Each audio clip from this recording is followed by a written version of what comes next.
friends, welcome back to the Film Alchemist podcast, the show where we look at movies you love, break them apart, to find out what gives them their magique. I'm your host, Josh Griffey, joined on a very special double feature occasion by my newly discovered friend, Carmelita Vasquez McCoy. Did I get that right?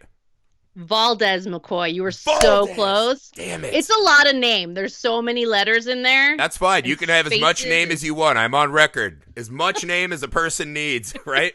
It's a very, it's an imperial, majestic thing. You just need like a hyphen, and then you can marry someone with a hyphen, and then you'll have like 8 names. It'll be perfect. Yeah, I just want to make sure because I'm a notoriously bad name I can't remember names. I can't pronounce names. It's just one of those things. My brain has a massive flaw. All right, so here we go. Carmelita and I have met recently. We share a love of movies, so I invited her onto the show. And actually, I asked you for a double feature. You threw out 2 good ones, but I'm really glad we settled on this. So would you like to introduce the movies you picked and why you chose them for us today? I would love to. First off, I'm going to say thank you for having me on. I love the Film Alchemist, so I'm really stoked. So I knew you guys were breaking bread this month. Yes. And I was thinking about the holidays, and I wanted a spin on the breaking bread theme. I was thinking we would do complicated families in film. Yeah, a lot of that around the holidays. So these films might make you feel better about your situation or worse, I don't know, depending on if these movies make you think of your tree. situation, yeah, turn off the Film Alchemist and call for help right away. So this double feature, we're going to talk about Carrie from 1976. All-time classic. Whatever Happened to Baby Jane, 1962. Another all-time classic. I'm actually super glad you picked this one, because that's one of those I watched. I remember watching it in film school when I was watching all kinds of great movies from this era. Yeah. And as you get older, I feel like sometimes I just forget to go back and appreciate that kind of studio era. So I love both of these movies, but we decided we would start with Carrie. Oh, yes. Now, this movie, I have to say, I was struck, right? There's kind of a duality to this movie that I forgot, which is, one, it partly looks like a made-for-TV movie mixed with a softcore pornography. Yes. But the actual storytelling in this movie is fucking stellar, in my opinion. So it's this really weird mixed bag of a film I love and adore. It's one of those movies, every time you come back, you forget just how good it is, right? It's one of those movies that has like an iconic moment, and you have to stop and think, what was my life like before I saw the end of Carrie? It's hard to put yourself back in the first viewing of this. So I was wondering if you could walk me through what you think of Carrie, why this movie popped to your mind. Why do you love Carrie? Oh, man. So I was trying to think about, when did I first see Carrie? Yeah. And I honestly don't know. Right? It feels like it's always been there. Yes. It's like a part of my soul. I love this movie. I think what's really cool about Carrie is that it's visually, it's beautiful, but it does have that made for TV, the music, that really saccharine, like after school special thing going on. The juxtaposition of that with the sheer terror of Margaret White, Carrie's mother. She is so scary.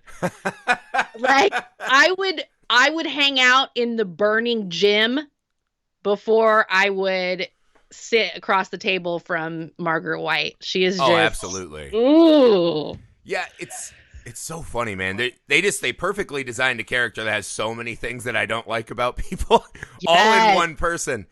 It's even that scene where I was watching it and I was like, man, if I was Carrie, I'd be asking to go to my sin closet like all the time. I would just bring a blanket with me. That's where I would live. So I didn't have to hang out with mom anymore.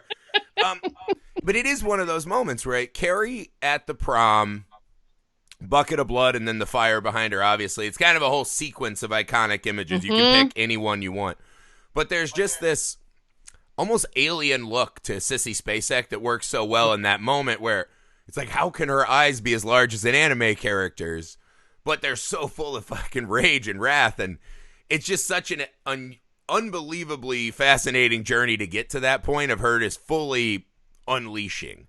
But it's one of those, because we talked about Texas Chainsaw too, and I don't remember what it was like to see Leatherface for the first time, right? Yeah. Like that scene is always my first thought when I think of that movie. I just remember being like, oh my God, that's the coolest fucking thing I've ever seen. And that's how this is, the elevators and The Shining. There are just these images that are so fucking burned in our mind that I do think that something like that, you forget a lot of the little things on the way. I forgot this movie just started with 5 minutes of kind of softcore shower scene. Oh, yeah. It was, and like you said, the saccharine music is probably the best way to describe the whole scene, right? It is just saccharine across the board, right? I'm diabetic. I was worried for myself. But just like floating, it's this weird, it almost has an ethereal vibe to it, but in a scary way, right? It's, because I watched it and I was like, that's what us boys always assumed girls' locker rooms were like. Wasn't. No, right? Like I assumed it was much more like once the fog drifts away and Carrie is having her moment in there. But there is this kind of mirroring of the idyllic high school girl vision and then what Carrie always goes through that I love in the movie. And I think it comes off as almost laughable when you start, like, look at how poorly this is aged. But I actually think it serves the purpose really well of adding to that kind of body horror that Carrie goes through. I don't know if you would describe it. I never went through that period of my life. No pun intended. No, but it seems terrifying. One, and I think that's what's really interesting is, and the gym teacher says it out loud, that she understands where the girls were coming from because she kind of wanted to shake her. She does fucking smack her right in the shower. Yes. She's like, hey, girl who's being traumatized and covered in pads, let me smack the shit out of you. Carrie, like, running to, like, different girls in the gym and grabbing them and getting menstrual blood all over their clothes. And I'm just like, oh, God, please stop. Yeah. I mean, it puts you in that spot where you're like, gosh, I think as a good person, you should want to help, but also gross. Like, come on, you're in the shower. Let's handle this, and then we'll go. And then we'll have a sit down and we'll talk through some things. Right. Because that's the thing. It was different for, I think that's one of the weird differences between guys and girls at that age. Is as a guy, all of our stuff is just outside. So our biggest fear is that everyone can see everything and that it's not enough. But for a lady, there's so many things happening within the body, right? And I was struck by that, too, when my wife became pregnant. I was like, oh, God. I was like, you're like a creepy crawler oven. Like, your body's just changing and mutating. And I think it's a really scary part of being a lady that men can't sympathize with at all. Yeah. Like, my body, after puberty, essentially is like, all right, we're done. Like, we have no more things to figure out. That's it. It's just all here. You can see it. It's fine. Like, but this moment of the kind of steamy dream girl, and of course all the girls are kind of young and, good looking girls. And then we go to Carrie, and they kind of loosen the steam a bit, so it's a little more frank. And then once you get that subtle bloodshot, I love the way they then cut into, again, the giant eyes of terror are fantastic, but the camera goes kind of Sam Raimi, where it's right in her face and crazy angles the whole time. They do this a lot throughout the movie. And it's just a really brilliant way of putting you into this, holy shit, she has no idea what's happening to her. And that's another cool moment.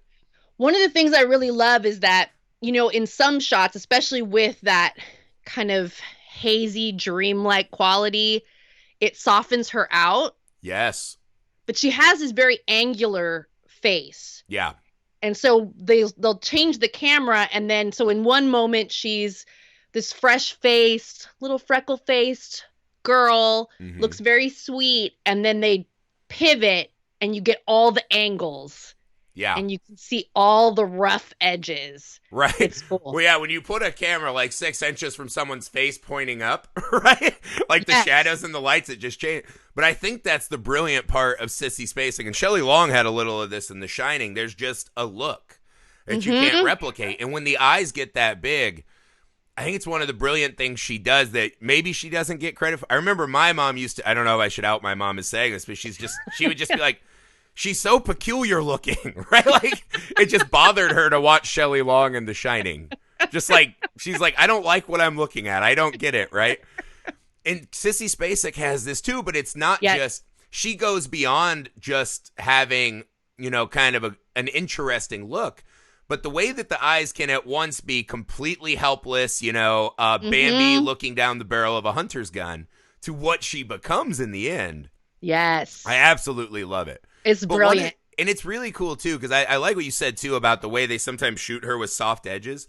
There's this shot they do in the movie about 4 times, I think, where they'll put someone in an extreme close-up in the foreground.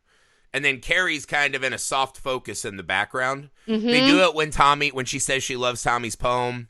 Oh, I love that shot. Oh, but so this shot happens a couple times. Then they do it when she apologizes to her own mom for smacking her for having a period, which is really strange. But what I love about this shot is that when they do it, no one's looking at Carrie, right? And because she's soft, it lets you know that, and I think we kind of messaged about this a little bit on Twitter, is that there is this thing that's happening to Carrie that is an extra level of high school terror, which is she's in no control of her own narrative. Right? Like in high school, you want to be an individual and be important, but you also don't ever want all the eyes on you. Because you're like, I'm a fraud. Sure. I don't know what I am. I'm trying to figure it all out. And it's fucking scary. But so this shot of, when she says she loves Tommy's poem, you can see him kind of cringe. And in his mind, he's imagining her as like, oh, this fucking idiot. Right? And then Carrie's mom is like, she agrees with me, right? Like she is a little sinful thing that I can save.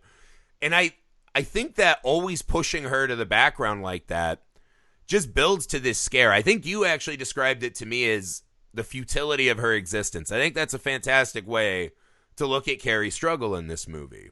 Yeah, there's no safe place for her. No. Even the sin closet. It has that fucking creepy little Amelia Hunter Jesus. There is nowhere in her life that is not menacing. Yeah. And meant to oppress her. Like everywhere she goes. Her mother has not set her up for success. So no. and I think that's kind of one of the cool things too, is that, the school, it's very bright, it's colorful. All the other students are really colorful. And you get her in those shots in the background. So even when everyone else is really alive and fresh and young, she's set apart and she's on her own and she's got her hair in her face. And when she goes home, it's dark and oppressive and she sleeps in the attic. Yeah.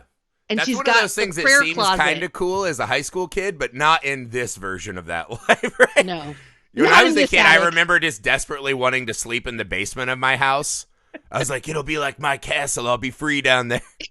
And I thought that was cool, but my house was nothing like Carrie White's. You know what I mean? Yeah.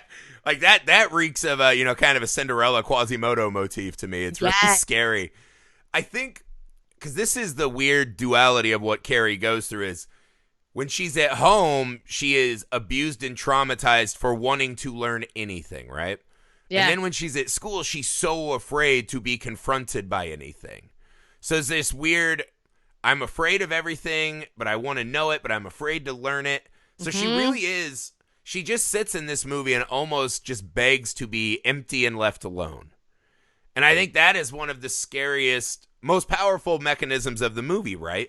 Because at the end of the movie, you can imagine that blood filling her up in a way, right? She is this empty vessel that's like, all right, you have now filled me with something and I'll give it back to you tenfold. What did you make of, give me your take on Mrs. White and the complicated relationship with religion. This woman, so...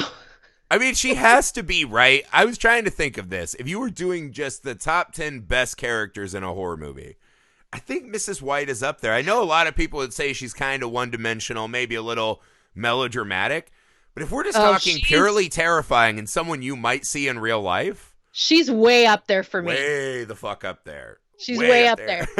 She's, yeah, Margaret White is,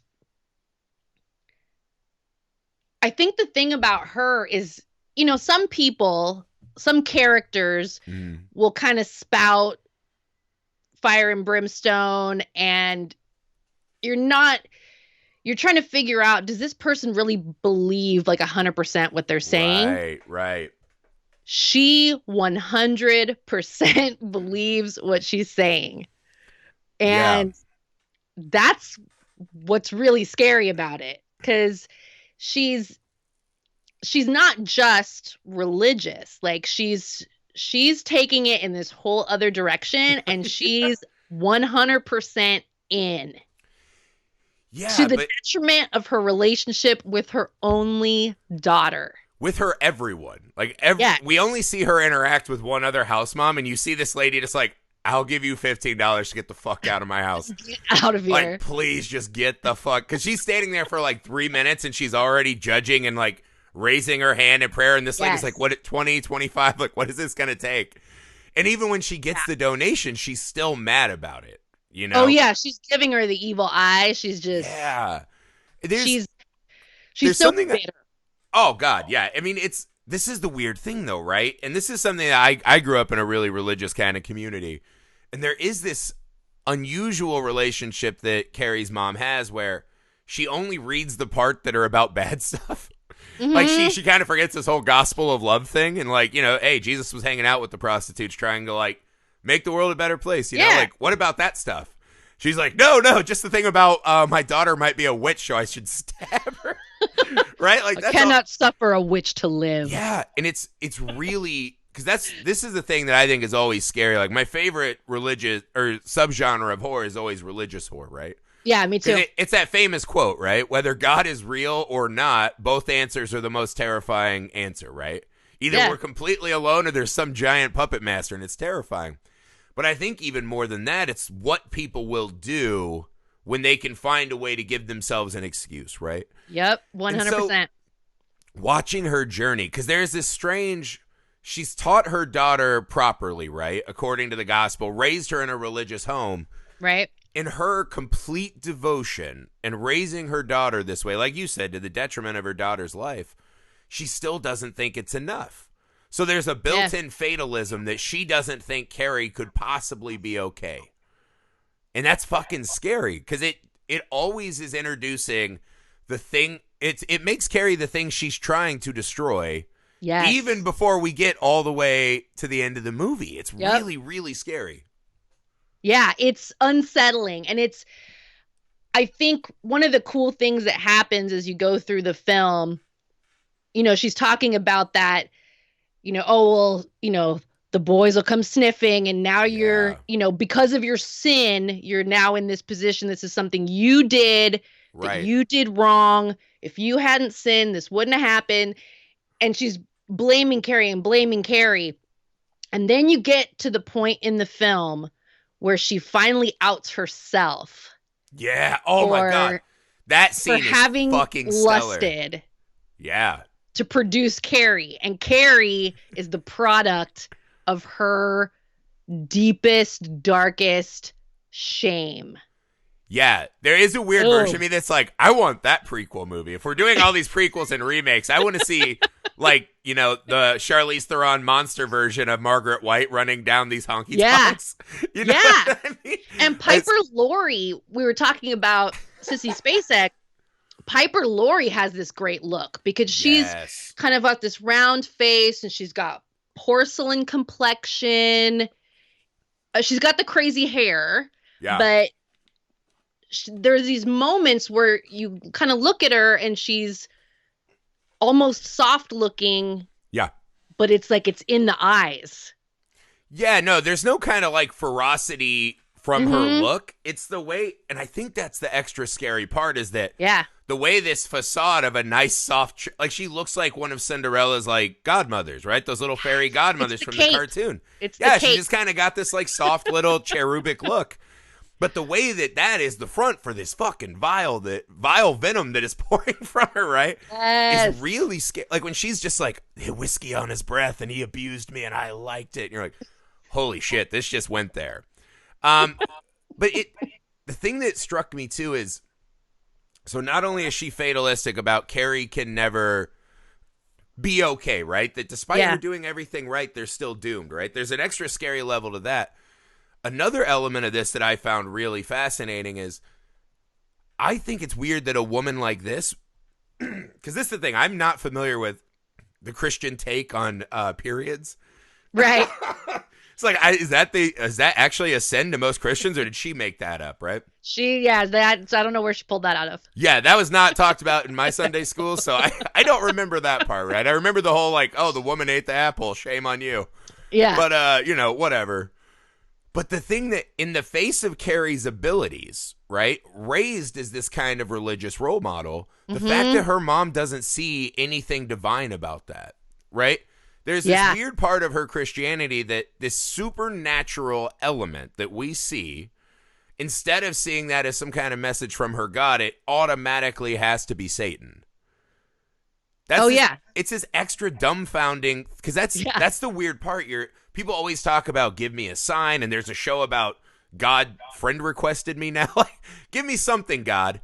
And all of a sudden, your very Christian daughter is showing you powers, but because it's not exactly how you like, you think it's Satan instead of God. Right.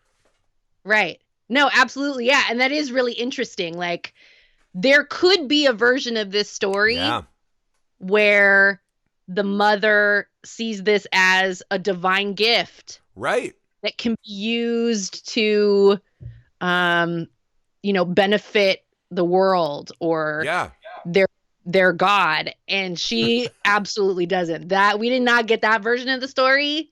It's like immediately she must be destroyed. Right. I think it goes back to this kind of like this false belief, right? And there's a lot of this throughout the movie is people defining themselves after trauma in a way that they think is defense for them. Because I was just imagining when she gets thrown on the bed, right? There's a couple times when she feels the actual presence, right? And I was like, that has to feel like a divine moment to you. Feeling this power, this oppressive, invisible hand. That's God 101, right? But she just takes it the other way. And then at the end, when because Carrie comes back after the prom in just this blood-soaked gown, and there's this shot where I always forget about it too, when Carrie's kind of sneaking upstairs and she just is silently behind the door. And you're like, oh shit, right? Because they don't do a jump scare sound or music. It's just something that's there in the background. It's one of my favorite things. It's amazing. And, so I always, because it's one of my favorites, I'm always I'm looking for it. I'm waiting for it. The one that I forget about is when Carrie comes out of the tub and re-enters the room because she's still there.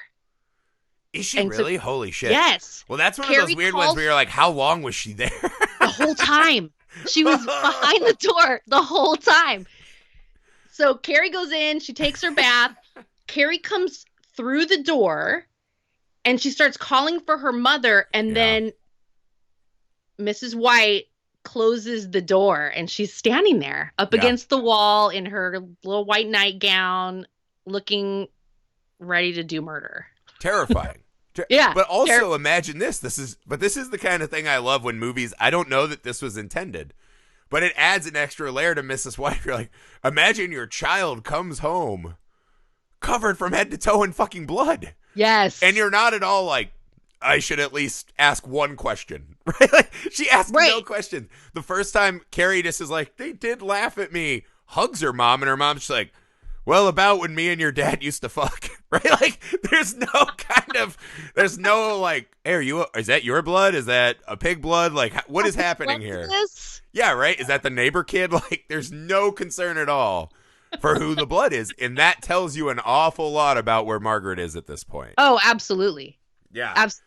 Well, and even like the minute, so Carrie, when she's walking back from the prom and she's got her hands like super tense, and you can tell she's just like, she wants to get home, because usually home is a safe place, but home for Carrie is not a safe place. But she walks to that door, and then, the door's actually ajar. And so you're Right. already like, something's not right. And she comes in and you start to see the candles and you're like, okay, something's definitely not right. For It's sure. when you see the candles on the bed. Oh my God, I didn't even notice the candles on the Yes. bed. So when Carrie's walking through the house looking for her mother before she goes upstairs, she peeks into her mother's room. I'm presuming it's her mother's room, which is actually a pretty nice room. She's actually got like a nice little bedspread, one of those little chenille bedspreads. She's got candles in the middle of the bed. Like, that to me is like a huge red flag. Like, Yeah. I'm out. I'll go shower somewhere else. Yeah. Well, also, you're like, I don't presume that Margaret White has a history of like, I need to get the mood right. You know what I mean? So immediately I'd be like, wow, mom's trying to make it like romantic in here. I'm terrified. I'm so scared right now. But yeah, also I was just like, how long does it take to light that many candles? Like, there's a lot of like crazy person stuff happening in this moment. The other thing that struck me too, because I had remembered the stab and this and that. I think what's really fun is when Carrie falls down the stairs, right, and Mrs. White's coming down, she's kind of posing, right? She's almost doing a play. She could have killed Carrie easily in this moment. I don't think she wanted to. I think that when Carrie retaliates, I think that is her earning the martyr's death that she so desired.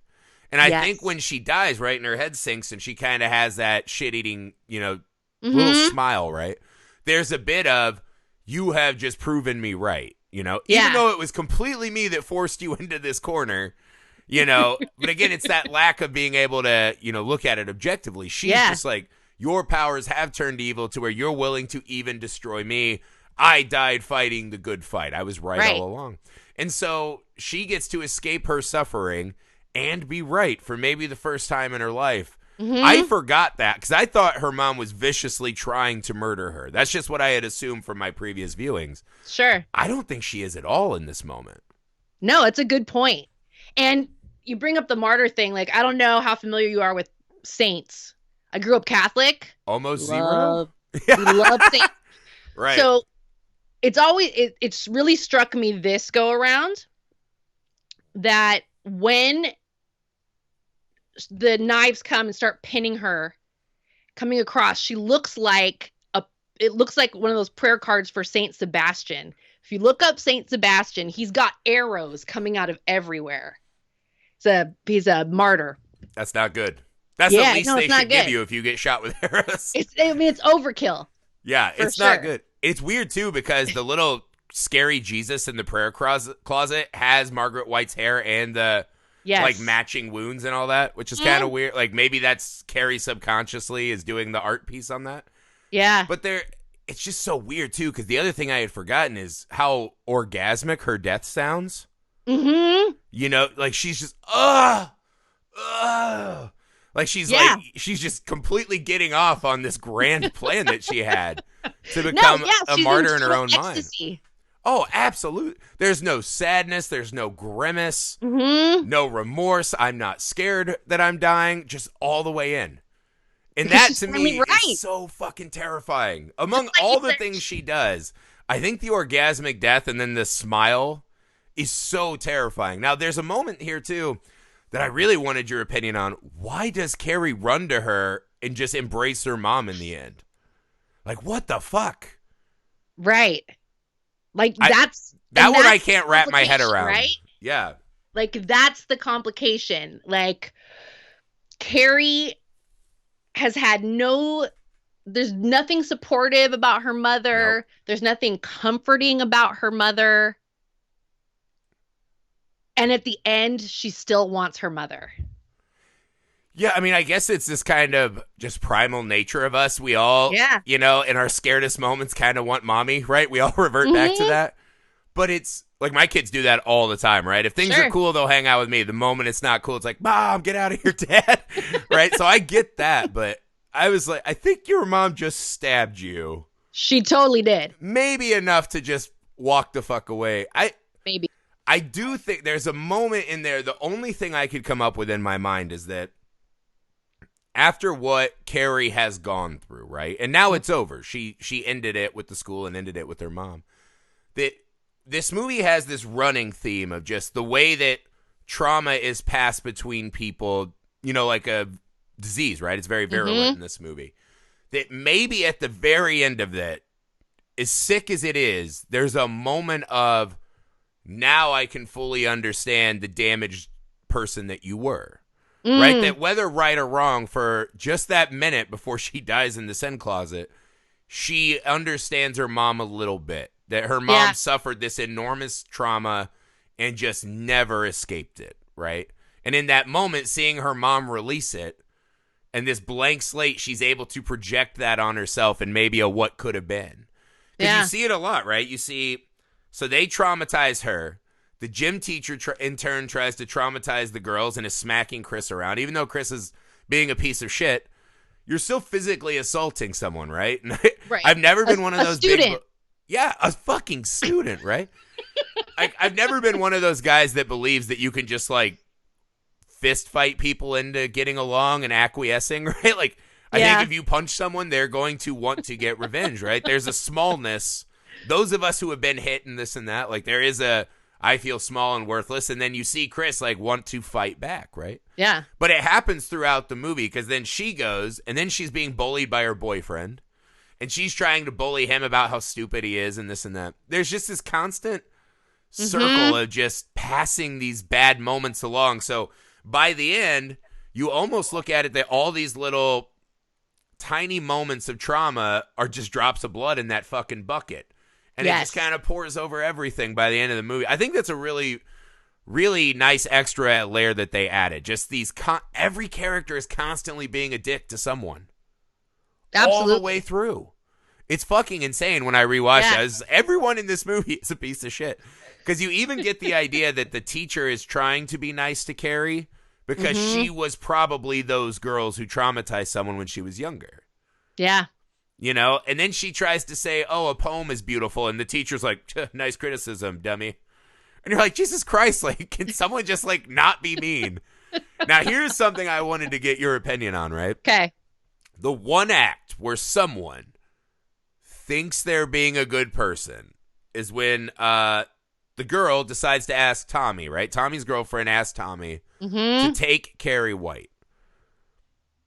I get on the surface that this is an idea of, oh, this will be a nice thing. I feel inside of me that there's no way that this was a nice thing to do for Carrie, right? And it could just be, I don't know that I would say that this was a malicious decision, but it's definitely misguided and doesn't work out at all in the end. I get the impression that it's well-intentioned. It feels that, because it feels for a moment like there's something else going on. Someone needs to see this for what it is. Yeah. But it doesn't feel spiteful. No, it doesn't feel malicious. It doesn't feel spiteful, but it's misguided. For sure. It was never going to work. No. Well, the teacher, because this is the weird part, is that there's this great scene I love as this is introduced, right? This is kind of our big, like, turning point moment. I love when the teacher brings Carrie in and is like, look at you. You could be beautiful, man. You got, you're a nice looking girl. Do your hair different. Immediately cuts to, well, Tommy, won't you look a little ridiculous showing up with Carrie White? Like, who are you fucking kidding? She doesn't even believe what she just sold, right? So there's this kind of disgusting hypocrisy to her behavior that it's just impossible that, they could want to do something nice for Carrie. And you see it reinforced because Carrie says no to him like 3 times. She's like, why are you doing this to me? Right? Yeah. When her daydream comes true, she just can't accept that it's real. Yeah. But even in the moment when the teacher's like, how do you think this is going to play? They don't stop and think about how this is going to play out. Yes. And that part strikes me as very weird. I feel like there's something else going on. I wanted to know your thoughts. I mean, I've always wondered. Because, in that moment, the gym teacher is verbalizing what the audience is thinking. Why are you asking Tommy to do this? And I've always wondered Is it because she feels guilty that she participated? Is it because she wants to feel better about herself? This magnanimous thing I'm doing Right. to help this poor, unfortunate girl. I wonder how much of it is like a genuine interest in helping Carrie and how much of it is she wants to feel a certain way about Right. herself. See, I think I'm not a person that believes a lot in just kind of open-ended altruism, right? Mm-hmm. So I do feel like, because just on its face, right, the very gesture of it is fucking insulting to Carrie, which Yeah. is, of course you can take my boyfriend to prom because he would never be interested in you and choose you over me, Yeah. right? Oh, let Like me my just girl, lend you my boyfriend. I married my senior prom date, right? And never in a million years would she be like, it's totally cool if you go to our prom with someone else, It's just weird. because. It's weird. And then we even see Tommy kissing her a couple times, and she still doesn't look like that is a problem to be solved. It's I don't, really strange. it's hard for me because it leads you to this great sequence in the movie, and this is something I had kind of forgotten about, but I really latch onto now. Maybe I'm just getting older and more sentimental, right? I've been really like a movie crier for a long time. Mm, But this part got me. I liked Carrie taking charge and writing her own narrative for like 30 minutes of the movie, right? Having something for herself. I love that part. yeah. And what I told you is it's the thing that I think is undervalued in the movie and makes it an evergreen watch. So the first time you watch it, you're on this journey and the ending hits you like, holy fuck, what did I just watch? Yeah. It's so scary. Every time you watch it subsequently, from the moment she says yes to Tommy and no to her mom, there is so much extra tension and pressure in every fucking moment.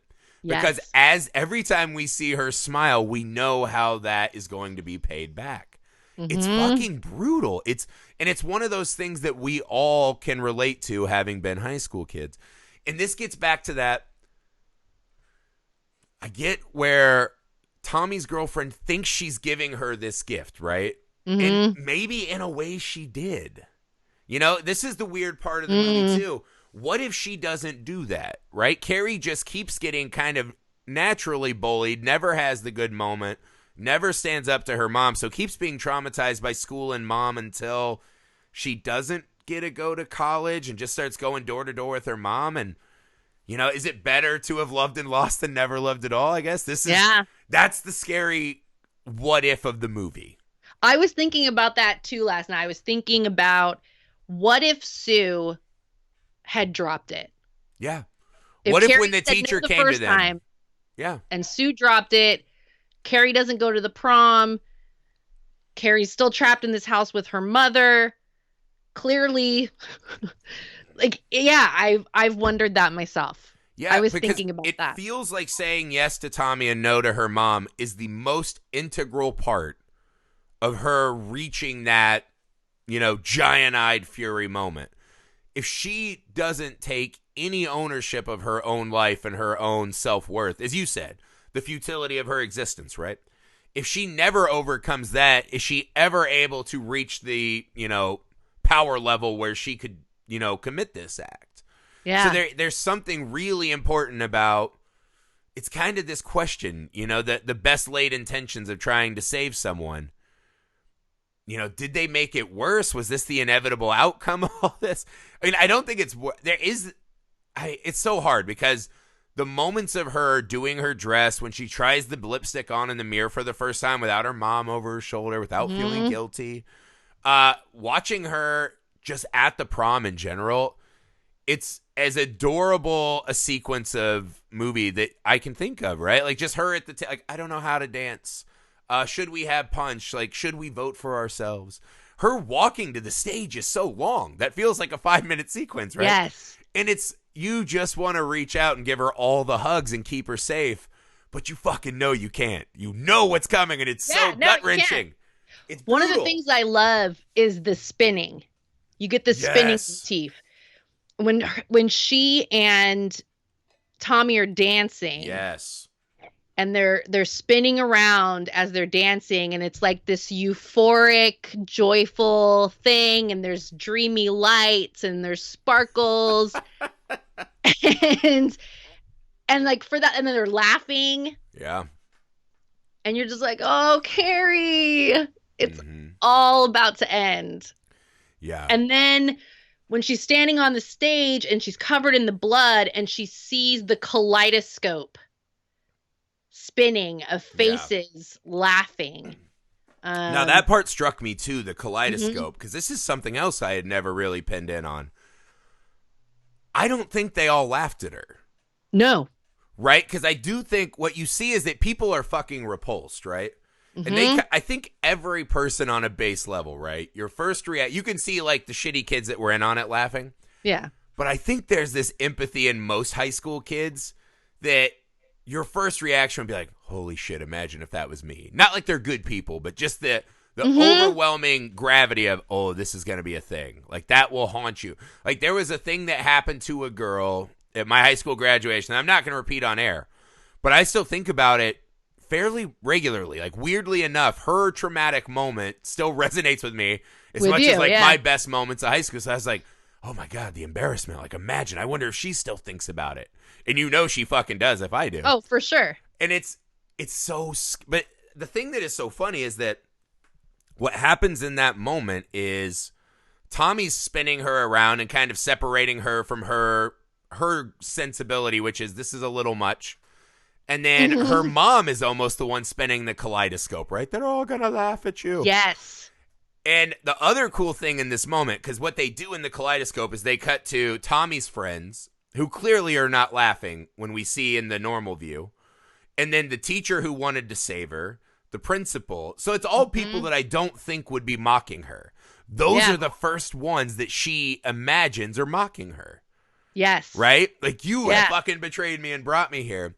The other cool thing I noticed is when they drop the pig's blood, that's actually the audio of the shower. That's shower water audio, right? Mm-hmm. So it's bonding those two traumatic moments, you know, of blood, right? Her blood and then other blood.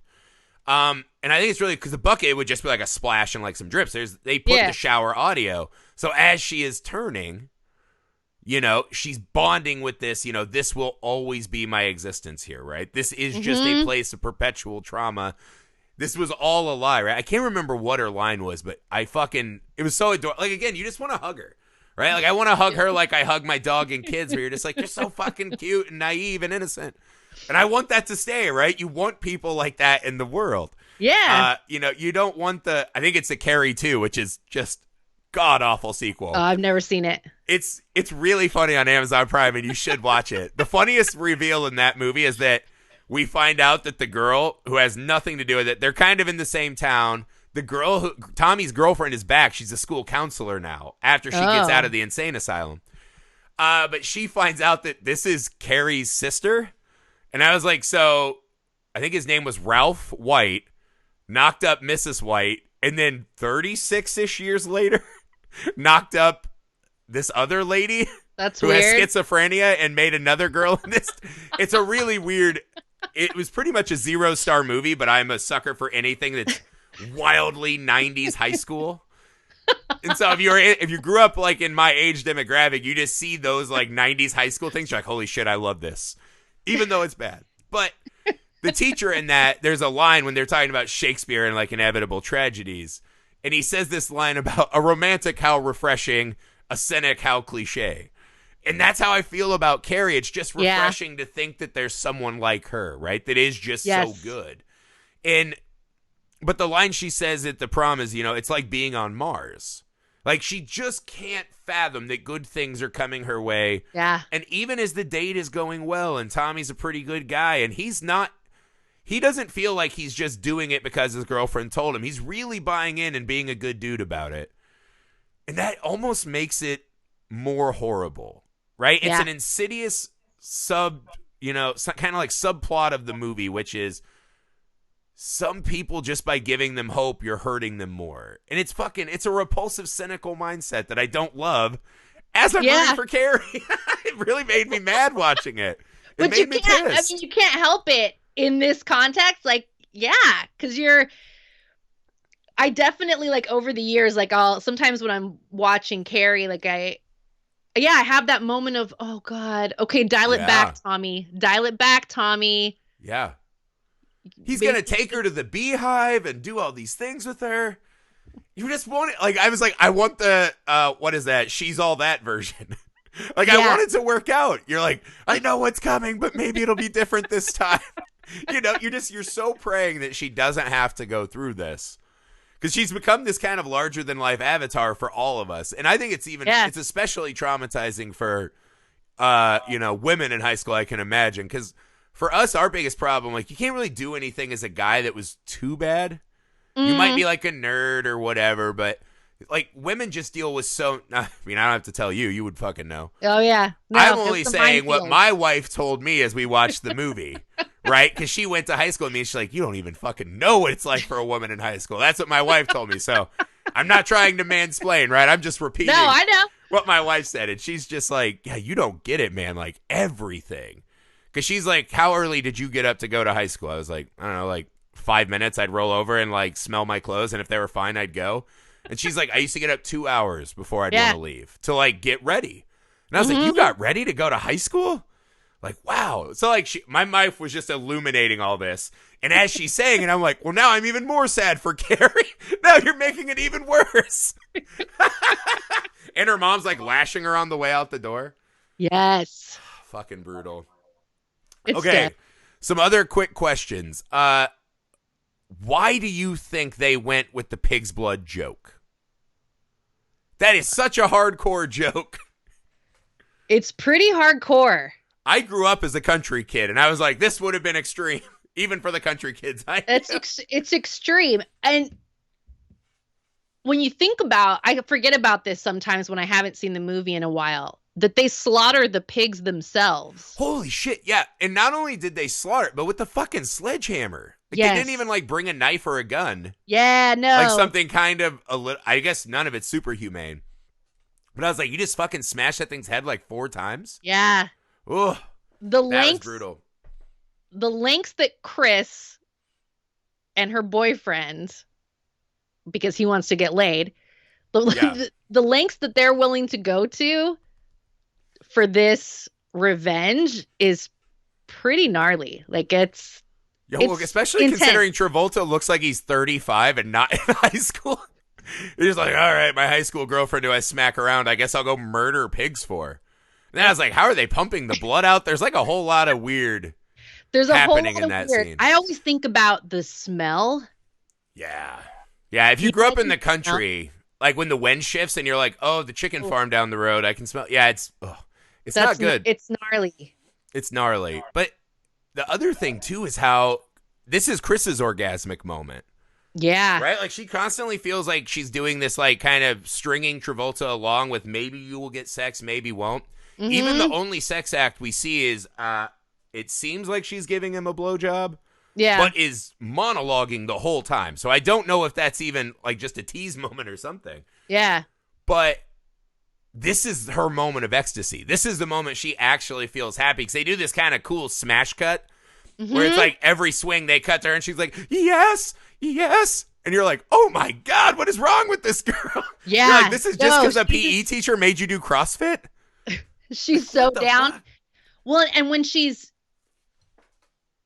when they're at the dance and they do this real tight shot on her mouth Yes. and she's licking her lips. She is just savoring everything about this moment. It's Yeah. it's It kind of bonkers. has this Little Red Riding Hood vibe, right? Like it's just kind of Yeah. this predator, like I can't wait to fucking feast upon this fucking innocent. It's just crazy. Though, and that's the other thing about that sequence is how long that we know they're under there. And how Yeah. long that bucket waits above our head. It reminded me of that Hitchcock quote where it's there's no drama in the explosion, just knowing the bomb's under the I just Hmm. butchered that quote, right? That's not at all his quote, but that's kind of a paraphrasing of it. We'll take it. But this is like one of the biggest bombs in movie history. You Yeah. know, you're just like, I know that thing's been up there for like 3 fucking days, right? Like we're doing like 2 or 3 days of movie knowing what's coming. Chris to me this time is so much more vile And is that really all it is she just felt embarrassed? And that's why she was willing to give up prom and all this? You know, I was wondering about that myself. There's definitely a power play here. Yeah. Chris feels like she should not be punished for what they did to Carrie. And I think the fact that the gym teacher came at her like, you guys did this thing and now you're going to pay for it and you're getting off, easy. Mm-hmm. We're going to have you do this gym thing for a week. And Chris is like, nah, fuck that. Yeah. Like, Chris does not want to give an inch. And also, she's clearly the best at exercising the whole time. Yeah. Like, it's not like Chris is like 500 pounds and this is going to be really hard for her. Like, she's killing it on these exercises. No, she just doesn't want to do it. Yeah. She just does not want to give. And on top of that, I think she gets to a place of to spite the teacher. Yeah. She's decided she hates Carrie, but I think it's really more about the teacher. Oh, well, it's so funny, too, because the scene that stuck out to me in that regard, right? Because just her blatant disrespect for the teacher, and the teacher disrespects her enormously, right? It feels like I was you, and you fucking think you're going to amount to something like, I know exactly where this is going. So kind of, again, just as everyone hurting each other the whole movie. The scene that was so wild to me is as Carrie is kind of taking ownership of herself, right, and doing her lipstick, is that girl's still on the prom decorating committee in the room, kind of gleefully like, I can't tell you what we're doing. I can't tell you. And just you watch this chain of high school girls doing that. Did you hear who Tommy's taking? He's taking Carrie White. And the way they talk about her as if she's not a person. Yeah. You know what I mean? It's just this kind of dehumanizing effect across the whole board.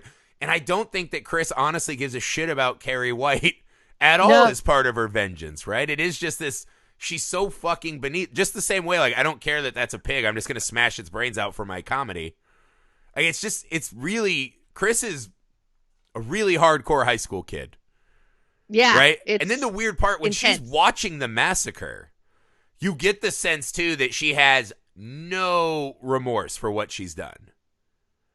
Zero. Right? Like, do you think Chris is like, oh, man, I wish I wouldn't have done that? Not for 1 second.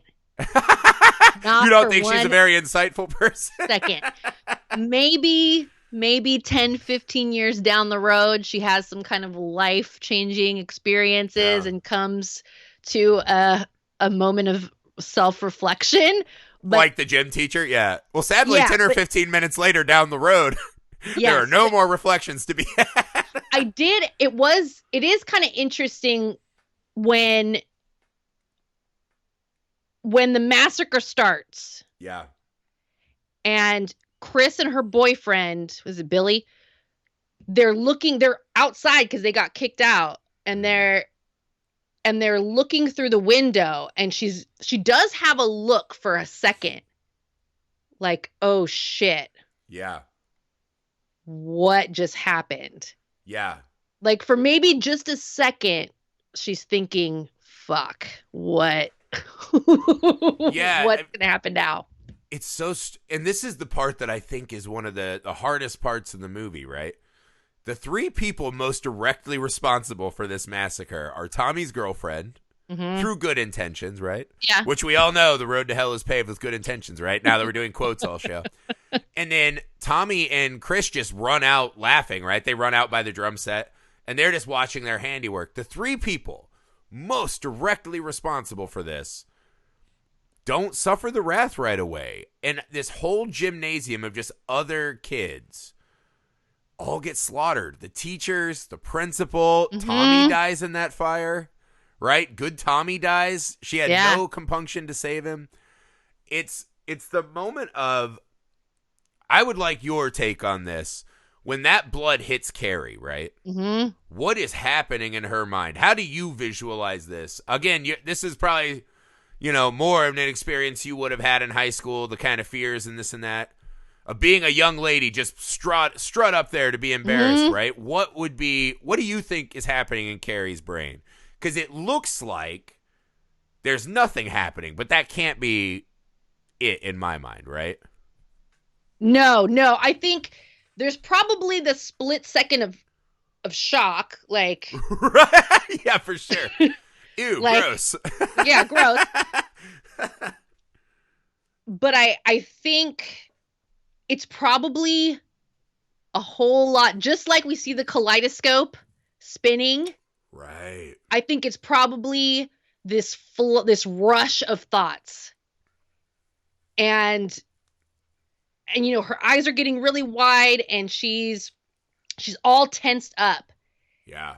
I think, and we see red, and I think that that's a visual way of showing us that in that moment, like, she's got the rush of thoughts and she can hear the laughing. And I think in that moment, it's like, I knew it. Yeah. I knew it, and she just snaps. Yeah, it's so... Because I love the way, too, that it starts as red, but then once the fire ignites, you're like, oh, fuck. We're all the way in. But I think it's one of the cool things that... Because something I read online, and I didn't realize this was a thought about the movie, is they're like, oh, she's not Carrie anymore. She's, like, taken over by this, anger. I was like, I don't fucking think so, man. I think this is her most Carrie moment, right? This is the most human she is, because we can all relate to this. And I think what it is because as there's so much chaos unfolding, she's very statuesque, right? Minimal movements. The big ones that you can think of are the classic, like whipping her head around to look at like things she's closing and throwing. But she's so fucking calm and still amongst the chaos of this moment. And just that transition from her as she begins to cry to just that, her face just, that's the thing too, is I think people latch on to how blank she looks. But to me, her eyes are doing tons of work. Yes. Like her eyes are just, that's acting, right? That's just acting for days. You can get anyone to just stand there and be like, don't make a move. But her eyes are fucking pouring out heat and rage. Yeah. So and it's intense. You see it in some of the people that get targeted. Because she, like you said, she's all tensed up. Her shoulders are up. She's not moving except to move her head sometimes. Mm-hmm. Her eyes are so wide. She's just really still. But like she targets certain people. Yeah. The teacher's like begging and trying to get her to stop. And like the teacher has this tone in her voice of concern. And that almost makes it worse for Carrie. And Carrie brings that, whatever. It's like a basketball hoop that smashes her in half. Oh, God. That one looks like the worst one to me. Carrie's doing this with her mind. So she's definitely, like, the thoughts are racing. Yeah. And she has this teacher who's trying to calm her down and trying to reach her. And Carrie does not want to be reached. Yeah, and she imagined the teacher laughing at her when the teacher clearly would not have been laughing at her. It's this weird, to me, it's just, the death by 1,000 cuts. She suffered, because this is something that I was struck by too, is if you think back, right, do you think Carrie ever had a good moment in her life? The book goes into this a little more, right, where she was kind of a troubled, weird kid too. She did things that people are like, she's weird, we don't like her. But the movie doesn't delve into that at all. I think it's just kind of this assumed by the way we find her at the start, is that this has just been her life. And then you look at her mom, and her mom even says, I should have given you back to the Lord when you were born. Yeah. It's like, holy shit. So your mom's been thinking about, she wished that you had been dead your whole life. It's just, it just feels like returning the injuries back. She then becomes this fucking reflection upon how they've all treated someone that they didn't even see as human anyways. It's a lot. There's a lot going on there that I think this movie does not get credit for. No, absolutely. Yeah, because they're like, isn't it cool she does the eyeballs and this and that? Like, there's a lot going on behind the eyeballs. And then she has to go home, so she kills a car, and then has to go home and fight her mom in the candles. It's like, good Lord. It's the worst night. You want to know the image that really sold it for me this time? Is that when Carrie's house is rubble, they put the sign in there to sell the lot. They still fucking blame Carrie. Yes.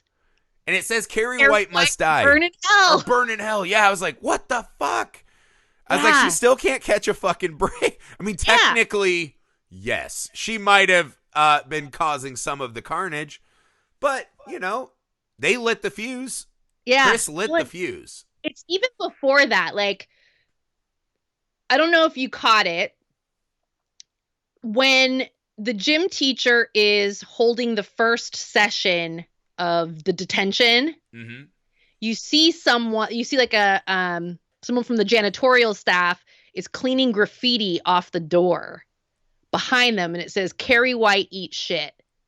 Really? That's what they said in the volleyball game too. Yes, and there's like a little like caricature of Carrie. And so it's like Carrie is constantly blamed for not fitting in. She's blamed for, it's like they treat her a certain way, and it's her fault that they treat her that way, and then it's her fault when they have to be held accountable for what they did. Yeah. Why did you make me do this to you, Carrie? I hate you for that. Poor thing. Brutal. And yeah, it's just like throughout the whole film. So it's like no surprise. This one hurt. I gotta say, on this viewing, I was just hurt more. Right? Mm-hmm. My heart felt like it was like the opposite Grinch, right? Where it's like they grew my heart 10 times the size or whatever it is in the Grinch to then just brutally slice it to bits. It was an emotional viewing. At the end of it, you're just, I got nothing left. I'm so fucking depressed. I'm miserably depressed, and you're like, I guess I'm supposed to take solace in the fact that a high school full of children got burned to death. I was like, there's not really like a, and then even after it's all over, the nightmare ends, they're still writing bad things about Carrie. You're like, I don't know what to take from this. It's just all bad, man. Yeah, it's pretty dark. Like when you like break it down, it's pretty dark. Yeah. You mentioned that Carrie too, that Sue becomes a school counselor. Yes. So Sue is now a school is Sue.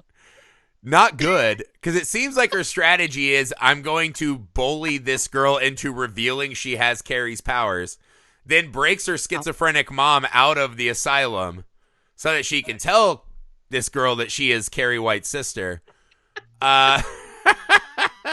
It's real bad. Sue learned nothing from this whole experience. All she learned is that, oh, fuck, this girl's got the same powers. And the girl's friend sleeps with a football player whose friends tell him she's not hot enough. It's Mina Suvari, actually, who is the hottest one who turned Kevin Spacey at American History X, right? Yeah. But in this movie, they call her, I think it's called a wolf or coyote dick, is the phrase this movie invents, where, if you wake up with a girl like that on your arm, you have to chew your arm off so you don't wake her up running away. I was like, holy shit, I'm from the 90s, and I do not remember that ever being No, I don't remember that at all. But because of their crassness, right, and their game of they rate all these girls and see who has the most points, she kills herself.